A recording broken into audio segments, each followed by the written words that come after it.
Good evening. My name is Kyle Regier, and I am currently beginning my sixth year as a social studies teacher at the high school level. This will be my second year at Halstead High School in Halstead, Kansas.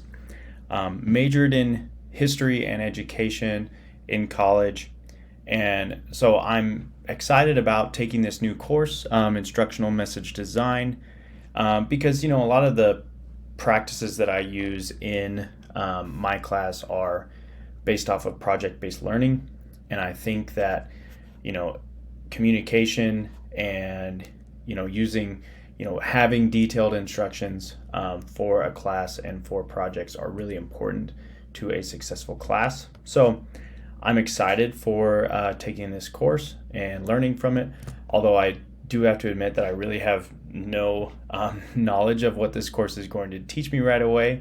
I don't have any experience with it other than what I've done already as a teacher. So I'm excited to learn and excited to use my experience in this class as well. So thanks, and look forward to meeting everyone. Bye.